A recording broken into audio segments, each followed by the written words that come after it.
Assalamualaikum warahmatullahi wabarakatuh. Puji syukur kehadirat Allah Subhanahu wa taala yang telah memberikan rahmat dan hidayahnya kepada kita semua. Salawat dan salam tetap tercurahkan kepada junjungan kita Nabi Muhammad SAW. Di sini kami ingin mengucapkan banyak terima kasih kepada Bapak Solihuddin LCMM selaku dosen mata kuliah Ekonomi Mikro Islam, dan di sini kami dari kelompok 4 akan memaparkan hasil makalah kami yang berjudul Konsep Teori Pemerintahan dalam Islam.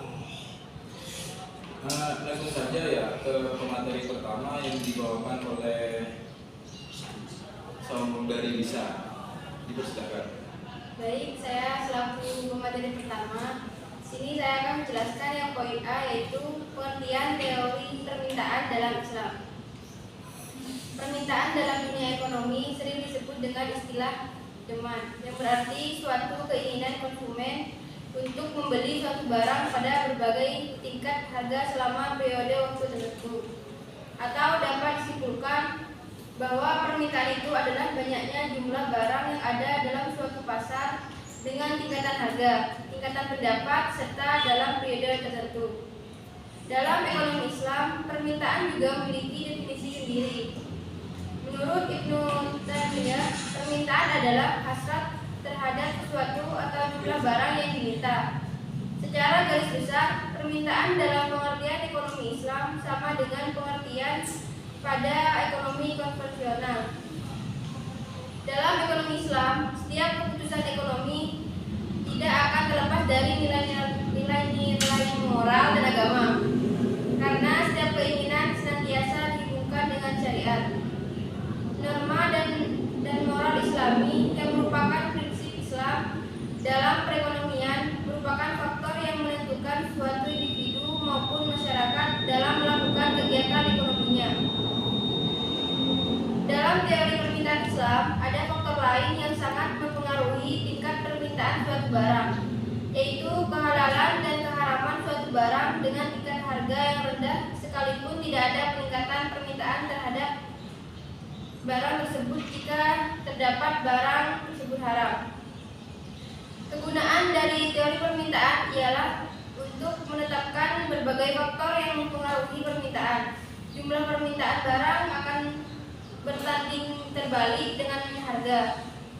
Hubungan antara harga dengan jumlah permintaan hampir berlaku dalam kegiatan ekonomi. Ada beberapa hal tertentu, diantaranya yaitu harga barang lain yang berkaitan erat dengan barang tersebut, pendapatan rumah tangga, pendapatan rata-rata masyarakat, corak distribusi pendapatan dalam masyarakat, cita rasa masyarakat, jumlah penduduk, dan ramalan keadaan di masa yang akan datang. Baik, terima kasih. Dan selanjutnya pemateri yang kedua dari Saudara Dendi. Yang keempat, kurva permintaan dalam Islam menghubungkan dari harga suatu barang dalam jumlah suatu barang yang akan diminta dari pembeli disebut dengan kurva permintaan. Kurva permintaan atau demand itu mengumumkan bahwa banyaknya jumlah suatu barang atau produk yang akan dibeli dikarenakan adanya perubahan mengenai harga satuannya. Maka dalam hal ini jumlah permintaan sangat dipengaruhi oleh jumlah suatu barang dengan harga yang telah ditetapkan.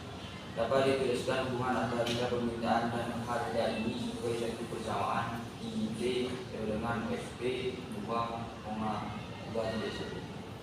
Yaitu hal ini dapat pula digambarkan dalam bentuk gambar 2.1 yang mana kurva permintaan ditandai dengan D, kemiringannya menurun. Apabila suatu barang harganya semakin rendah, maka permintaan terhadap barang tersebut akan meningkat. Sebaliknya, apabila harga suatu barang semakin naik, maka permintaan terhadap barang tersebut akan semakin turun. Di mana satu-satunya faktor yang menyebabkan perubahan tingkat kuantitas suatu produk hanya dipengaruhi oleh perubahan tingkat harga. Hal inilah dalam ilmu ekonomi yang dikenal sebagai pergerakan sepanjang kurva, di mana perubahan konsumsi hanya terjadi di sepanjang kurva permintaan tersebut, tidak terjadi pergeseran dalam kurva permintaan. Sehingga dapat disimpulkan bahwa pergerakan kurva permintaan hanya terjadi oleh perubahan atas harga itu sendiri. Apabila harga barang itu naik, maka kurva permintaannya dapat bergerak menurun. Begitu sebaliknya, apabila harga barang itu menurun, maka kurva permintaannya dapat bergerak meningkat. Sekian dari saya.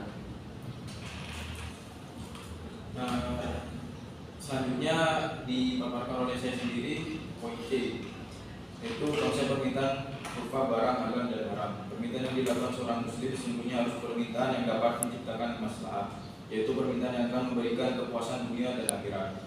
Ketika seorang muslim dihadapkan pada dua pilihan antara komoditas haram atau komoditas halal, maka secara rasional sebagai seorang muslim dengan jumlah pendapatan yang dimiliki harus mengalokasikan seluruh pendapatannya hanya untuk mengkonsumsi komoditas halal. Begitu juga dengan seorang muslim dihadapkan dengan komoditas halal yang harganya lebih mahal daripada harga komoditas haram. Di negara yang masyarakatnya mayoritas muslim, harga komoditas yang berlabel halal cenderung lebih mahal bila dibandingkan dengan harga komoditas yang tidak berlabel halal. Namun jika seorang muslim berperilaku sesuai dengan aturan syariah, maka hal ini tidak akan mempengaruhi perbedaan atas komoditas halal. Artinya seorang muslim akan memiliki komoditas yang berlabel halal meskipun harganya lebih mahal dari harga komoditas yang tidak diberi label halal. Dalam kondisi seperti ini, hukum permintaan tidak berlaku karena yang mempengaruhi permintaan seorang muslim adalah secara garis utility function antara dua barang dan jasa yang halal digambarkan sebagai mana lazimnya seperti gambar di bawah ini. Bisa dilihat di makalah masing-masing ya. Lanjut, dalam konsep Islam sangat penting adanya pembagian jenis barang dan jasa antara yang haram dan yang halal. Oleh karena itu sangat penting bagi kita untuk menggambarkan hal ini dalam utility function. Semakin sedikit barang yang tidak kita sukai akan memberikan tingkat kepuasan yang lebih tinggi. Hal ini digambarkan dengan utility function yang semakin ke kiri ke atas semakin tinggi tingkat kepuasannya. Dan selanjutnya saya pasrahkan ke Deti.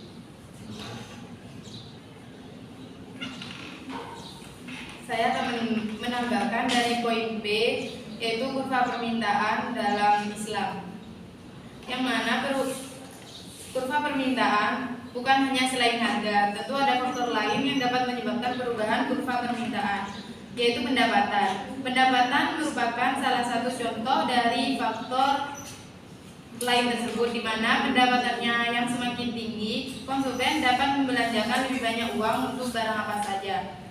Begitu juga sebaliknya, jika pendapatan semakin menurun, maka akan semakin sedikit pula uang yang dapat dibelanjakan.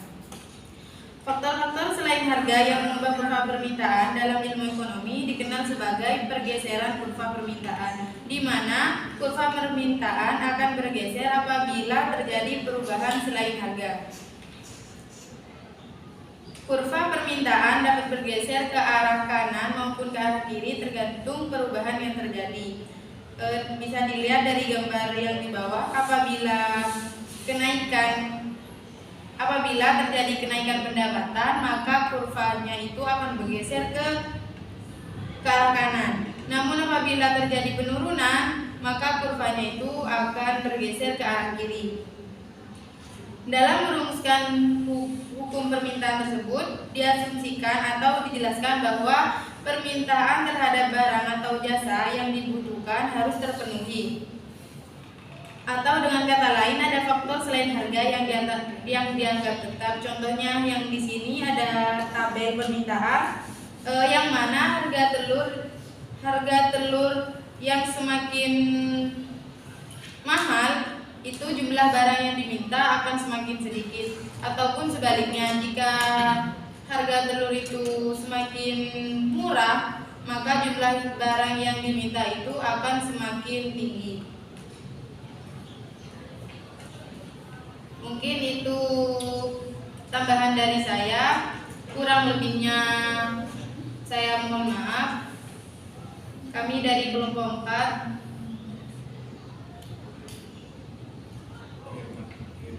mengakhiri paparan hari ini. Kurang lebihnya mohon maaf. Wassalamualaikum warahmatullahi wabarakatuh.